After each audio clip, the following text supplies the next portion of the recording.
Seamos honestos, ¿cuántas veces has escuchado la frase? Te la repiten en la iglesia, la lees en libros, la ves en esas imágenes de Instagram con paisajes espectaculares, la fe mueve montañas. Y tú, de verdad, lo has intentado todo.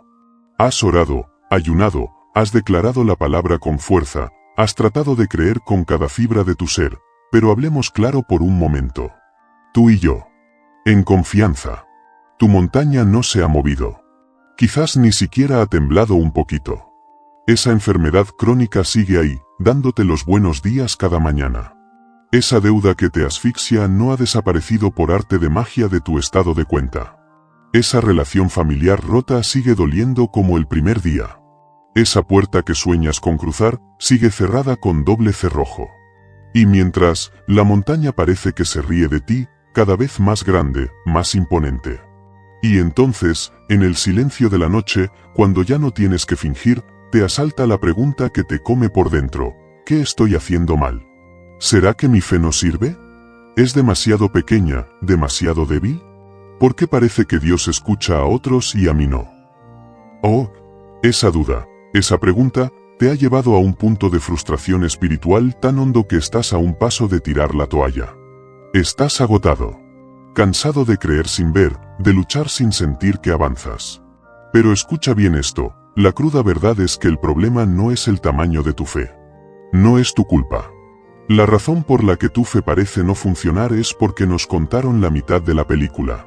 Nos dieron una fórmula increíblemente poderosa, pero se les olvidó darnos el manual de instrucciones. En este vídeo, vamos a destapar el error de base, el malentendido garrafal que muchísimos creyentes cometen al intentar aplicar las palabras de Jesús sobre la fe que mueve montañas. Y te prometo algo, si te quedas hasta el final, entenderás la clave, la perspectiva que puede, por fin, activar el verdadero poder de la fe en tu vida. No es magia. Es una verdad que te hará libre. 1. El problema común, el mito de la fe como fuerza bruta. Vamos a pintar una escena, a ver si te suena. Tienes enfrente un problema gigante, tu montaña. Puede ser el desempleo, una crisis de pareja, un diagnóstico que te hiela la sangre, o esa sensación de vacío y de no tener un propósito. Y claro, ¿te acuerdas del versículo, Mateo 5:20? Si tuvieran fe como un grano de mostaza, le dirían a este monte: quítate de ahí y vete a otro lugar, y el monte se movería. Con esa promesa como arma, empiezas el ritual. Cierras los ojos tan fuerte que te duele, aprietas los puños y tratas de fabricar un sentimiento. Intentas sentir la fe. Te imaginas que la fe es un músculo espiritual y que, si te concentras lo suficiente, si lo flexionas con la intensidad correcta, vas a generar una especie de energía cósmica que obligará al universo, y a Dios mismo, a cumplir tu orden. Le hablas a la montaña. Le ordenas que se vaya. Gritas, lloras, declaras la victoria por adelantado. Y esperas. Un día. Una semana. Un mes. Un año. Y nada. La montaña sigue ahí. Quieta. Majestuosa y completamente indiferente. Ahí es donde nace el mito que nos ha hecho tanto daño. La idea de que la fe es una moneda de cambio. Un poder para negociar. La creencia de que si acumulo suficiente fe, puedo ir a la ventanilla del cielo a comprar mi milagro. Como si Dios fuera una máquina expendedora, metes la fe correcta, aprietas el botón de tu deseo y ¡pum!, el milagro cae en la bandeja. Este mito nos pone a nosotros como protagonistas y a Dios como un actor secundario con superpoderes, listo para hacer los efectos especiales cuando se lo pidamos. Él tiene la fuerza, pero nosotros damos las órdenes. Nosotros decidimos qué montaña se mueve, cuándo y a dónde. Y para colmo, vemos a otros a los que, aparentemente, la fórmula les funciona de maravilla. Escuchamos testimonios de sanidades inexplicables, de negocios que prosperan de la noche a la mañana. Y en lugar de sentir alegría, sentimos una punzada de envidia. ¿Por qué a ellos sí y a mí no? ¿Qué tienen ellos que no tenga yo? Seguro su fe es más grande, más pura. Esta forma de pensar nos sube a una caminadora espiritual que no va a ninguna parte. Nos esforzamos más, oramos más fuerte, intentamos creer con más ganas, en un círculo vicioso que solo produce cansancio, culpa y una sensación de fracaso espiritual. Nos vendieron la fe como una herramienta de poder personal para doblegar la realidad, y como no nos funciona, llegamos a la conclusión de que el fallo somos nosotros. 2. La agitación, las consecuencias del mito. Vivir bajo esta presión de tener que generar una fe perfecta y poderosa tiene consecuencias terribles.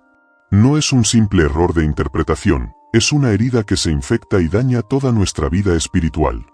Mira lo que pasa cuando nuestra fe no mueve la montaña que nosotros queremos. Primero, nos ahogamos en una frustración tóxica. Esa sensación de ansiedad que te carcome cuando las cosas no salen como esperabas. Y cuando tus expectativas están puestas en Dios, esa frustración se vuelve amarga.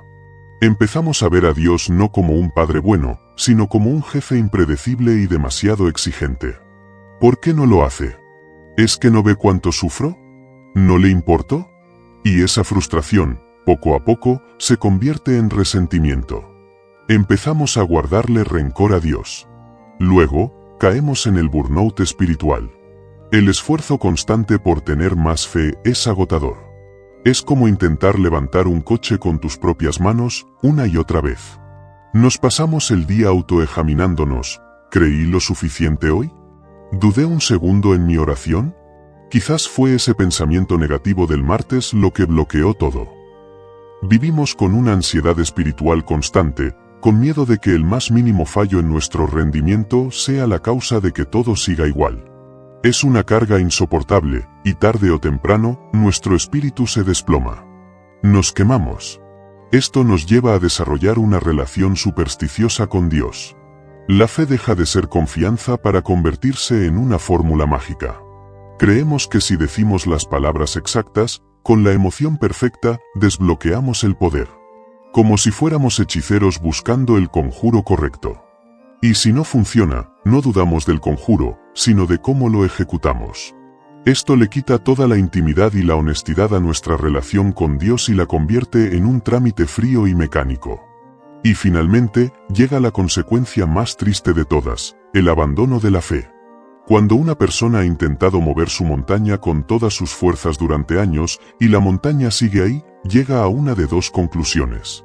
O piensa, soy un fracaso espiritual y no merezco que Dios me ayude, que es una mentira que destroza el alma. O llega a la conclusión que parece más lógica, todo esto es mentira. Piensan, si la promesa central de que mi fe logra lo imposible no se cumple, entonces todo el edificio es una farsa. Y con el corazón roto por la decepción, se van. Renuncian. Dejan de creer, no por maldad, sino porque están heridos y exhaustos de usar una herramienta de la forma incorrecta. Creen que el sistema no funciona, cuando en realidad nunca entendieron cómo funcionaba. Y esa, amigo, amiga, es la tragedia que vamos a detener hoy. Es el ciclo de dolor que vamos a romper con la verdad. 3. El primer secreto del grano de mostaza. Fe es alineación, no ambición. Entonces, si la fe no es fuerza de voluntad, ni una moneda, ni un poder mágico que controlamos, ¿qué es? ¿Qué quiso decir Jesús realmente? Aquí es donde todo hace clic. Leamos de nuevo el pasaje clave, Mateo 17, 14-20, pero con otros ojos. Los discípulos intentan liberar a un muchacho endemoniado y fracasan. En público. Después, a solas, le preguntan a Jesús, ¿por qué nosotros no pudimos? Y Jesús les suelta la bomba, por vuestra poca fe. Porque les aseguro que si tuvieran fe como un grano de mostaza, le dirían a este monte, quítate de ahí, y se quitaría. Y nada les sería imposible. El error monumental ha sido obsesionarnos con mover la montaña e ignorar por completo la clave de la analogía, el grano de mostaza. Un grano de mostaza esconde dos secretos vitales. El primer secreto tiene que ver con dónde se planta. Necesita la tierra correcta para crecer. Y aquí va la cruda verdad del título, tu fe no mueve montañas porque, quizás, has estado intentando mover una montaña que Dios nunca quiso que se moviera. O peor, has intentado moverla al lugar que a ti te conviene, usando tu fe para tus propios planos. Un grano de mostaza, por muy potente que sea, no crecerá si lo tiras sobre el cemento. Necesita tierra fértil. En el mundo espiritual, la tierra fértil es la voluntad de Dios. La fe del grano de mostaza no es una herramienta para cumplir nuestra ambición, sino para alinearnos con su misión. No es para que Dios haga nuestra voluntad en la tierra, sino para que nosotros hagamos la suya. La fe no dirige el poder de Dios, la fe se conecta al poder de Dios cuando estamos en el lugar donde Él ya quiere actuar. Pensemos en los discípulos. Jesús ya les había dado autoridad para echar fuera demonios. En teoría, estaban operando dentro de la voluntad de Dios. ¿Cuál fue el problema? Su poca fe no era un tema de cantidad, sino de conexión. En ese momento, es probable que confiaran más en su propio currículum como discípulos o en su técnica, que en la fuente de poder, que era Cristo. Estaban intentando plantar la semilla en la roca de su propio ego, y sobre la roca, nada crece. Esto lo cambia todo. La pregunta clave de la vida de fe no es, Señor, ¿cómo consigo fe para mover mi montaña? La pregunta correcta, la que lo desbloquea todo, es, Señor, ¿qué montaña quieres mover tú a través de mí? Muéstrame tu voluntad, y ahí mismo plantaré mi grano de confianza. ¿Ves la diferencia abismal? La primera pregunta es sobre mí. La segunda es sobre Él. La primera busca usar a Dios. La segunda busca ser usado por Dios. La fe no es obligar a Dios a que firme nuestros planes. La fe es darle a Dios un cheque en blanco firmado y dejar que Él llene los detalles. Cuando tu voluntad y la de Dios son una, la montaña que Él quiere mover, se moverá. Porque el poder ya no fluye de ti, sino a través de ti. Y entonces sí, nada será imposible. 4. El segundo secreto del grano de mostaza. Fe es confianza en el proceso, no exigencia de lo instantáneo. El primer secreto era la tierra correcta, la voluntad de Dios. El segundo secreto que esconde el grano de mostaza tiene que ver con el tiempo correcto para crecer. Volvamos a la semilla. Cuando plantas una, ¿qué pasa? ¿Sales al día siguiente y ya tienes un árbol gigante? Claro que no. El crecimiento es lento, es un misterio, y la mayor parte del tiempo, es invisible. Ocurre bajo tierra, en la oscuridad, lejos de tu vista. Necesita tiempo. El segundo error garrafal es creer que la fe del grano de mostaza produce resultados tamaño montaña de forma instantánea. Exigimos ver el árbol cuando apenas hemos puesto la semilla en la tierra. La fe del grano de mostaza no es solo creer en el resultado final, es confiar en el jardinero durante todo el proceso. Es la fe que aguanta el silencio. La fe que tolera la espera. La fe que puede alabar a Dios en el todavía no. Es entender que un retraso no es una negación. Es confiar en que, aunque no veamos nada en la superficie, el jardinero está trabajando bajo tierra.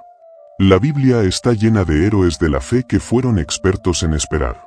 Abraham, el padre de la fe, esperó 25 años por el hijo que Dios le prometió. 25 años. José esperó 13 años, pasando de ser un esclavo traicionado a un prisionero olvidado, antes de ver sus sueños cumplidos y convertirse en gobernador de Egipto. Moisés esperó 40 años en el desierto cuidando ovejas, sintiéndose un fracasado, antes de ser llamado frente a la zarza ardiente.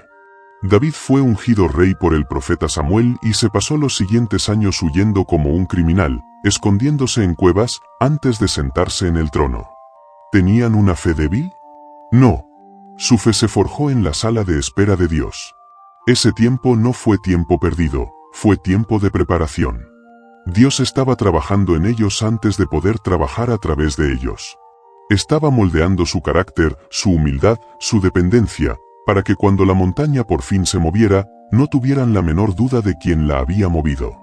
Quizás tu montaña no se ha movido todavía, no porque tu fe sea pequeña, sino porque el jardinero está fortaleciendo tus raíces. Te está enseñando a ser paciente. Te está quitando el orgullo. Te está preparando para que la bendición, cuando llegue, no te destruya.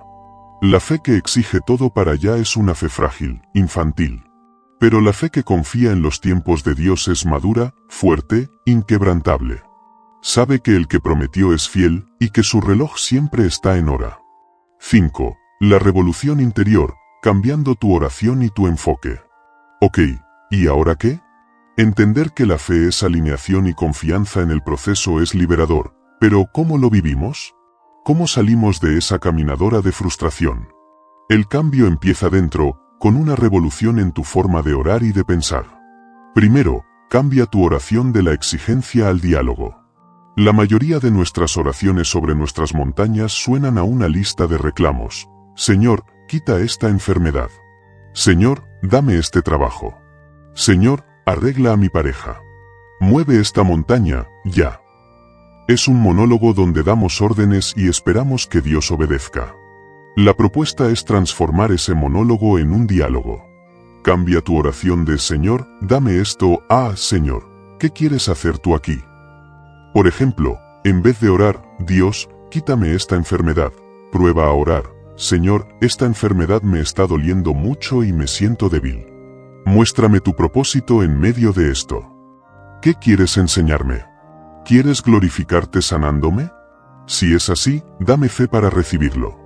¿Quieres glorificarte dándome la fuerza para aguantar con alegría y ser un testimonio? Si es así, lléname de tu paz. Tu voluntad, no la mía, en este cuerpo. Orar así da miedo, porque exige rendición y soltar el control. Pero también es increíblemente liberador. Ya no tienes la presión de tener que forzar un resultado. Segundo, practica la fe paciente entrenando tu enfoque. Mientras estás en la sala de espera de Dios, la duda te va a susurrar al oído constantemente, ¿ves? No pasa nada. Dios te olvidó. Tu fe no sirve. La fe paciente lucha activamente contra esas mentiras. ¿Cómo? Deja de tomarle la temperatura a la montaña cada 5 minutos. Si plantas una semilla, no la desentierras todos los días para ver si ya creció. Confías en el proceso. Igual aquí, deja de obsesionarte con tu problema. Pensar todo el día en la deuda o la enfermedad solo hace que la montaña se vea más grande y Dios más pequeño. En su lugar, empieza un diario de gratitud enfocado en quién es Dios. Cada día, escribe 3 cosas por las que das gracias que no tengan que ver con la solución de tu problema. Gracias, Señor, porque eres fiel. Gracias porque tus misericordias son nuevas cada mañana. Gracias porque me amaste primero. Esto cambia el foco de tu mente, del tamaño de tu problema a la grandeza de tu Dios. Y finalmente, declara la promesa, no el problema. Cuando te golpee la ansiedad, en lugar de decir estoy tan enfermo o estoy tan quebrado, declara en voz alta una promesa de la Biblia. El Señor es mi pastor, nada me faltará.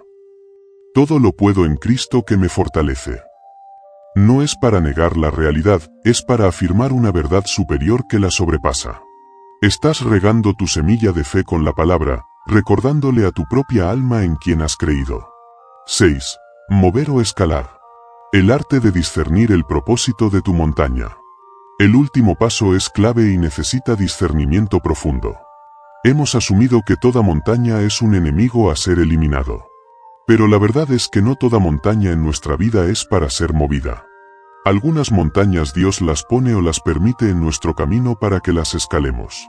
Una montaña para mover es un obstáculo que impide directamente que el plan redentor de Dios avance. Un demonio atormentando a un muchacho, como en el pasaje de Mateo, es una montaña para mover. La ceguera de Bartimeo era una montaña que impedía que viera la gloria de Dios, y fue movida. La enfermedad de Lázaro fue usada para mostrar el poder de Dios sobre la muerte, fue una montaña que se movió. Estas son cosas que se oponen al reino de Dios. Pero una montaña para escalar es una prueba que Dios usa para forjar nuestro carácter, para hacernos más dependientes de Él y para prepararnos para algo más grande. El famoso aguijón en la carne del apóstol Pablo era una montaña para escalar. Él oró 3 veces para que se la movieran, pero la respuesta de Dios fue, «Te basta mi gracia, pues mi poder se perfecciona en la debilidad». La traición de los hermanos de José fue una montaña gigantesca para escalar. Los 40 años de Moisés en el desierto fueron toda una cordillera para escalar. Esas pruebas no se movieron, se atravesaron. Y al otro lado, ellos eran personas completamente diferentes, más fuertes, más humildes y mucho más útiles para los propósitos de Dios. Entonces, ¿cómo saber la diferencia? No hay una fórmula fácil, pero se empieza preguntándole a Dios con el corazón abierto. Señor, esta dificultad es un obstáculo que debo reprender y ordenar que se mueva en tu nombre, alineado a tu voluntad. ¿O es un gimnasio donde estás fortaleciendo mis músculos espirituales? ¿Es para moverla o para escalarla? Si la respuesta que recibes en tu espíritu es que es para mover, entonces, alineado con él, pídele la fe y la autoridad para hablarle a esa montaña. Pero si sientes en tu corazón que es para escalar, tu oración cambia radicalmente. Ya no pides que la quite, sino que pides fuerza para la subida. Señor, dame las botas de la perseverancia. Dame la soga de tu gracia. Dame el oxígeno de tu Espíritu Santo. Ayúdame a aprender la lección que tienes para mí en esta montaña y a no rendirme a mitad de camino. A veces, el milagro más grande no es que la montaña desaparezca de tu vista, sino la persona en la que te conviertes mientras la escalas con la ayuda de Dios. Así que volvemos a la cruda verdad. ¿Por qué tu fe no mueve montañas? Porque nos creímos una mentira. Nos dijeron que la fe era nuestra fuerza, nuestra palanca, nuestra varita mágica. Y nos agotamos intentando jugar a ser Dios. La verdad que nos libera es esta: tu fe no fue diseñada para mover montañas. Tu fe fue diseñada para moverte a ti a un lugar de total confianza en el Dios que sí mueve montañas. Tu fe es una semilla. Su poder no está en su tamaño, sino en el poder infinito del jardinero en cuya tierra la plantas. La clave es dejar de mirar la montaña y empezar a mirar al Creador de las montañas. Es rendir tu voluntad y confiar en su tiempo.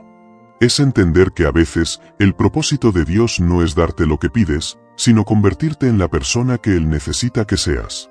Deja de culparte por el tamaño de tu fe. Una fe como un grano de mostaza, plantada en la tierra correcta y en el tiempo correcto, es todo lo que Dios necesita. Deja de esforzarte. Empieza a confiar. Deja de dirigir. Empieza a seguir. Sé que este mensaje ha sido intenso y quizás ha chocado con muchas cosas que has creído. Pero si algo de esto hizo clic en tu espíritu, si te dio un poco de luz en medio de la frustración, quiero que hagas algo. Ve ahora mismo a los comentarios y escribe: ahora entiendo. No lo hagas por mí, hazlo como una declaración para ti mismo. Una declaración de que sueltas la carga de la fe como un rendimiento y abrazas la paz de la fe como confianza.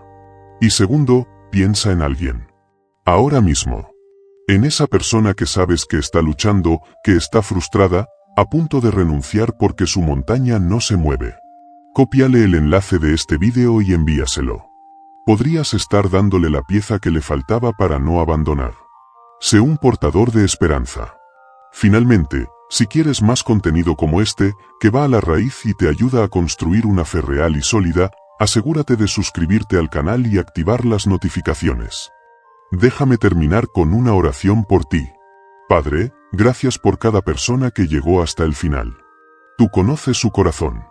Ves su montaña. Y conoces su cansancio y su frustración.